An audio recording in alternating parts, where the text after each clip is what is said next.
নমস্কার বন্ধুরা, আশা করি আপনারা সবাই ভালো আছেন। আমি আজকে আপনাদের একটা পৌরাণিক গল্প শোনাবো। কেমন লাগলো আপনারা অবশ্যই কমেন্ট করে জানাবেন। নারদ মুনি প্রায় প্রতিদিনই পরমেশ্বর ভগবানকে দর্শন করার জন্য একবার বৈকুণ্ঠ গমন করেন। একদিন তিনি যখন কোনো একটি পথ দিয়ে যাচ্ছিলেন, তখন এক বিজ্ঞ ব্রাহ্মণের সঙ্গে তার পরিচয় হলো। ব্রাহ্মণ প্রতিদিনই 3 বেলা স্নান করেন এবং তার আচার আচরণ সমস্ত কিছু অত্যন্ত সুন্দর। ব্রাহ্মণ নারদ মুনিকে প্রশ্ন করলেন, হে মুনিবর, আপনি নিশ্চয়ই ভগবান নারায়ণের কাছে চলেছেন। আপনি কি দয়া করে তার কাছে জানতে পারবেন কবে আমি মুক্তি লাভ করতে পারবো? নারদ মুনি বললেন, ঠিক আছে, আমি পরম প্রভুর কাছে অবশ্যই আপনার প্রশ্নের উত্তর জানতে চাইব। এরপর পথে যেতে যেতে নারদ মুনির সাথে এক মুচির দেখা হলো। নারদ মুনিকে দর্শন করে মুচি জানতে চাইল, প্রভু, আপনি কি বৈকুণ্ঠ প্রভু স্বয়ং নারায়ণের কাছে যাচ্ছেন? নারদ মুনি বললেন, হ্যাঁ, আমি বৈকুণ্ঠে পরম প্রভু নারায়ণের দর্শনে যাচ্ছি। তা শুনে মুচি বিনীতভাবে নারদ মুনিকে অনুরোধ করলেন, তাহলে প্রভু, আপনি কি কৃপা করে আমার হয়ে তার কাছে জিজ্ঞেস করবেন যে কবে আমি এই জন্মে মৃত্যুবরণ থেকে মুক্তি লাভ করব? নারদ মুনি তাকেও কথা দিলেন, ঠিক আছে, আমি তোমার এই প্রশ্নের উত্তর জেনে আসব। এবারে নারদ মুনি বৈকুণ্ঠে পৌঁছে ভগবান নারায়ণের সাথে সাক্ষাৎ করে তাকে প্রণাম নিবেদন করলেন। ভগবান নারায়ণ নারদকে দেখে বড়ই প্রীত হলেন। বিভিন্ন কথা বলার পর নারদ মুনি এবার ভগবানের কাছে সেই ব্রাহ্মণ ও মুচির জিজ্ঞাসিত প্রশ্নটি উত্থাপন করে জানতে চাইলেন, হে ভগবান, আমি বৈকুণ্ঠে আসার পথে এক পণ্ডিত ব্রাহ্মণ ও এক মুচি আপনাকে আমার থেকে এক প্রশ্নের উত্তর জেনে যেতে বলেছেন যে তারা কবে তাদের জাগতিক বদ্ধ অবস্থা থেকে মুক্তিপ্রাপ্ত হবে। এখন আপনি বলুন, তাদেরকে আমি কি উত্তর দেব? প্রশ্ন শুনে ভগবান স্মিত হেসে বললেন, ও আচ্ছা, এই কথা। মুচি এই জন্মেই শরীর ত্যাগ করার পর আমার কাছে এই বৈকুণ্ঠে চলে আসবে। এই কথা বলে ভগবান চুপ করে থাকলেন, আর কিছু বললেন না। কিন্তু নারদ মুনি ভগবানকে জিজ্ঞেস করলেন, হে ভগবান, সেই পণ্ডিত ব্রাহ্মণের কি হবে? ভগবান বললেন, ও, তাকে সেখানে আরও অনেক জন্ম থাকতে হবে। সে যে কবে এই বৈকুণ্ঠে আসতে পারবে তা আমি জানি না। স্বয়ং নারায়ণের কাছে এই উত্তর শুনে নারদ মুনি অবাক হয়ে বললেন, তিনি মনে মনে ভাবলেন, একজন মুচি যে এই জন্মে বৈকুণ্ঠ প্রাপ্ত হবে, আর এই ব্রাহ্মণ যাকে কিনা আমার নিষ্ঠবান হয়ে মনে হলো আমার দেখে, সে কবে মুক্তি লাভ করবে তার কোনো ঠিক নেই। কৌতূহল চেপে রাখতে না পেরে নারদ মুনি ভগবানকে প্রশ্ন করলেন, হে প্রভু, আপনি বলেছেন মুচি এই জন্মেই বৈকুণ্ঠ ধাম প্রাপ্ত হবে, কিন্তু ব্রাহ্মণের বেলায় তা হবে না। কেন এরকম প্রভু? আমি এই রহস্য কিছুতেই বুঝতে পারছি না।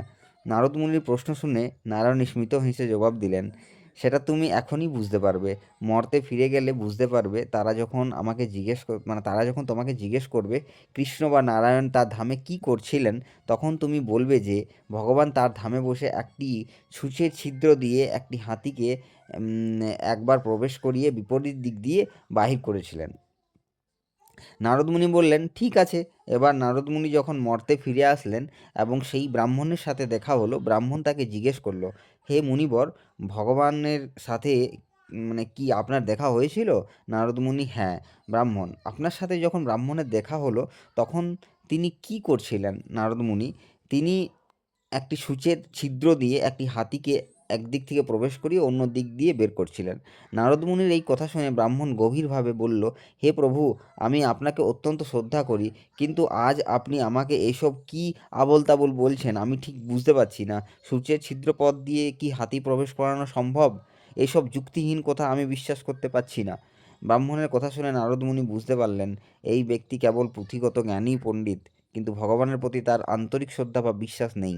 এরপর নারদ মুনির সাথে সেই মুচির দেখা হলো। সে একটি বিরাট বটগাছের নিচে বসে তার কাজ করছিল। নারদ মুনিকে দর্শন করেই তাকে প্রণাম করে জানতে চাইল, হে প্রভু, আপনার সাথে কি পরমেশ্বর ভগবানের সাক্ষাৎ হয়েছিল? তিনি তখন কি করছিলেন? নারদ মুনি মুচিকেও সেই একই জবাব দিল, আমার সাথে যখন ভগবান নারায়ণের দেখা হলো তখন তিনি একটি সূচের ছিদ্র পথে একদিক দিয়ে একটি হাতিকে প্রবেশ করিয়ে অন্য পাশ দিয়ে বের করছিলেন। নারদ মুনির এই কথা নারদ মুনির এই কথা শুনে মুচি উচ্ছ্বাসিত হয়ে বলল, আহ, ভগবানের কতই না লীলার প্রকাশ! তিনি সর্বশক্তিমান, তিনি আমাদের চিন্তার অতীত লীলার প্রকাশ ঘটিয়ে আমাদের আনন্দ বিধান করে। নারদ মুনি তখন মুচির কাছ থেকে জানতে চাইলেন, তুমি তাহলে বিশ্বাস করো যে ভগবান একটি সূচের মধ্য দিয়ে এই হাতিটিকে প্রবেশ করাতে পারেন? কেন নয়, আমি তা অবশ্যই বিশ্বাস করি, মুচি জবাব দিল। এই বিশ্বাসের কারণ কি? নারদ মুনির প্রশ্ন করলেন। মুচি বলল, আমি যে বটবৃক্ষর নিচে বসে আছি, এই গাছটি থেকে অসংখ্য বটফল মাটিতে ঝরে পড়ছে, যার প্রতিটি ফলের মধ্যে রয়েছে শত শত বীজ। সেই বীজের মধ্যে রয়েছে এরকম একটা বিরাট মরুহীন বিশাল গাছ, বটবৃক্ষ। এরকম একটি ছোট বীজের মধ্যে যদি এত বড় একটি বিরাট বটগাছ থাকতে পারে, তাহলে একটি সূচের ছিদ্র পথ দিয়ে ভগবান যে একটি হাতিকে প্রবেশ করাতে পারবে বা করাবেন, তাতে সমস্যা কোথায়? তার পক্ষে তো কোনো কিছুই অসম্ভব নয়। তাই আপনার কথা। নারদমুনি তখন হৃদয়ঙ্গমন করলেন, কেন ভগবান নারায়ণ বলেছিলেন যে মুচি এই জন্মেই দেহত্যাগ করার পর বৈকুণ্ঠ প্রাপ্ত হবে। তার সেই বাহ্যিকভাবে নিষ্ঠাবান ব্রাহ্মণের কোনো জন্মে জন্মে মুক্তিলাভ হবে না। মুচির কথা শুনে নারদ মুনি ভাবলেন যে এই হচ্ছে ভগবানের প্রতি প্রকৃত ভালোবাসা এবং বিশ্বাস।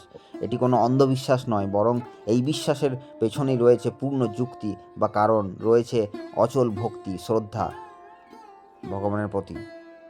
হরে কৃষ্ণ।